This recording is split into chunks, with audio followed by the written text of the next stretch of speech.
জাকির নাকি? হ্যাঁ আমি খাড়ায় আছি। তুই নাকি চাচার মায়ের তুলে নিয়ে যেতে চাস, এই জন্য আমি খাড়ায় আছি। বাঁচতে চাইলে চলে যা, আর নাইলে তোর মা বোন খুঁজছেও পাইব না। না না, এটা হইলে আবার কেমন হয়েছে না বিষয়টা? ভাই আমি আমার বাড়ির একমাত্র পোলা, কেমন হইব না? না না, এই কাম হইতে দেওয়া যাবে না। আমি ভুল করছি, আমার ভুল। আমার আসলে তোমার এলাকায় নজর দেওয়া ঠিক হয়নি। কার কাছে মাফ চাবো আগে? মাফ করে দেন, ভুল করে ফেলাইছি। Rimi, I am sorry. হ্যাঁ, ভুল হয়ে গেছে জাকির ভাই। থাকো, আমরা জায়গা।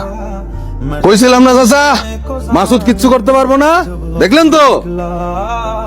ভিক্ষা কইরা কুত্তা ভাড়া করে আনছেন? হ্যাঁ, আয়া তো দেখলাম কুত্তা না, শিয়াল লইছেন, শিয়াল। আর এই মাসুদের চেয়ে বড় কোনো জানোয়ার আছে নাকি বনে? হ্যাঁ, আজকে আর তোমার লয়ে গেলাম না, রোমান্টিক মুডটাই নষ্ট হয়ে গেছে, বুঝো নাই? তবে তোমার ভালো লাগছে। খুব শীঘ্রই দেখা হইতেছে আমার 6 ফিট বাই 7 ফিট ময়দানে। এখন কাটাকাটি করে কি হইব? তোর জন্য আজকে এই অবস্থা। কেডা কইছিল ওই জানোয়ার চোখে পড়তে? আব্বা আমি কি ইচ্ছা করে জানোয়ারের চোখে পড়ছি? পরস নাই, কিন্তু সে তো তোর ঘাড়ে এসে পড়ছে। কিভাবে হ্যান্ডেল করবে আমি বুঝি না রে মা। আব্বা চলো আমরা থানায় যাই। হ্যাঁ, গেলাম থানায়। ফিরে আসতে পারবি? রাস্তার মধ্যে তোরা উঠে লিয়ে যাইব। আমি এখন কি করবো আব্বা? আমার মাথায় কিছু আসতেছে না। তোর কারণে চাকরি বাকরি সবকিছু ছাইরা এই এলাকা থেকে পালাইতে হইব। আমি তোমারে খুব অসুবিধায় ফেলাই দিছি না আব্বা? আমারে তুমি মাফ করে দাও। আমি তোমারে আর কোনো বিপদে ফেলুম না আব্বা। ওই জানোয়ারের কাছে বন্দি থাকার চাইতে আমি এই জীবন রাখুম না। লক্ষ্মী মা আমার এখন এরকম করে না।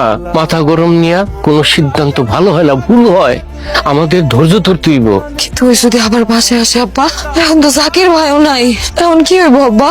কালকে আমি অফিসটা করে আসি, তারপর তোর শরীর অসুস্থ, চিকিৎসার কথা বইলা এই এলাকা থেকে পালামো। একবার যদি এলাকা থেকে সরতে পারি রে মা, জীবন আর এই এলাকায় আসবো না। বুঝলাম না আম্মা, এত ওভার রিড করতেছো কেন? তোমার কথা শুনে মনে হইতেছে যে জীবনের প্রথম। আমার সাথে তুই কথা কবি না। আম্মা ডাকি আমার, খবরদার আমার আম্মা ডাকবি না। তোর বইটার যে বিয়ে হয় না, তুই চোখে দেখোস না? দেখি দেখি, সব দেখি আমি। দেখি দেখি কি দেখোস? এতদিন পরে ভালো একটা পাত্র আইলো, হ্যাঁ, কত সুন্দর একটা সম্বন্ধ। কারণ হয় আমার বন্যে নিয়ে বাজে কথা কইছে। ও আচ্ছা, আমাকে বাজে কথা বলছে দেখে তোমার খুব খারাপ লাগছে, তাই না ভাইয়া?